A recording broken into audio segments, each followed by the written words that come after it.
আপনাদেরকে আমাদের অনেক দিনের স্বপ্ন ছিল আমরা এমন একজন প্রধানমন্ত্রী পাবো যিনি জনগণের সত্যিকার অর্থের প্রধানমন্ত্রী হবেন।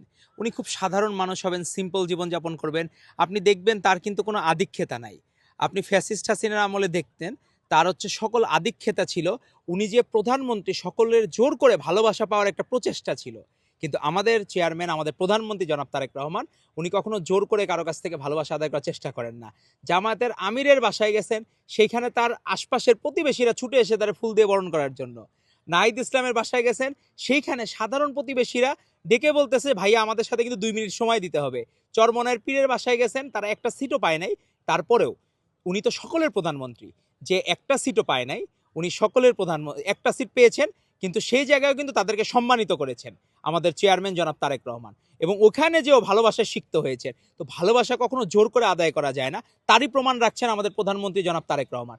উনি নিজে এই জায়গা দিয়ে যখন বিজয় সরণী হয়ে যাচ্ছিলেন, আজকে দেখলাম আমরা যখন মাজার থেকে উনি বিজয় সরণী হয়ে, উনি কোনো এক্সট্রা প্রোটোকল কোনো কিছু, রাস্তা ক্লিয়ার করার ওই টেন্ডেন্সি ছিল না।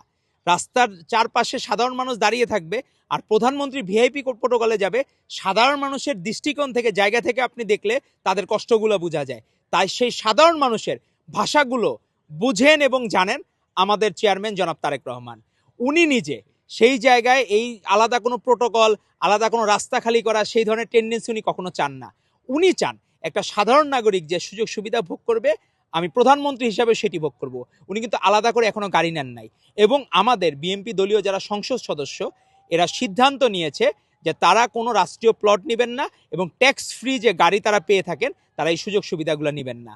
তো সেখানেই বোঝা যায় আগের যে প্রধানমন্ত্রীগুলো ছিল তার থেকে এখন পর্যন্ত ব্যতিক্রম আমাদের নেতা, আমাদের প্রধানমন্ত্রী তারেক রহমান।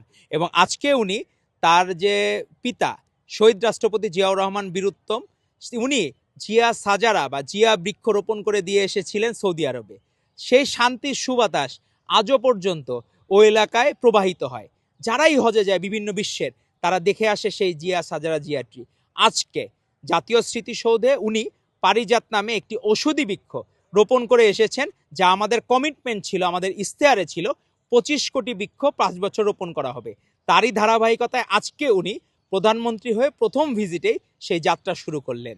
আজকে কথা দিয়ে কথা রাখার যে এই প্রবণতা বা এই চর্চা, এটা কিন্তু পারিবারিক শিক্ষা।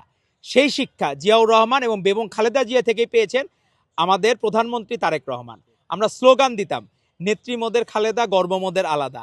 আজকে সেই সময়ের শেষে তারেক রহমান আমাদের ছন্দ না মিললেও প্রত্যেকের হৃদয়ে ধারণ করে বাংলাদেশের মানুষ যে নেতা মোদের তারেক। এই জন্য আমাদের গর্বের রকম ফের আছে, কিন্তু আমাদের বিজয় হবে হরেক। ধন্যবাদ আপনাদের।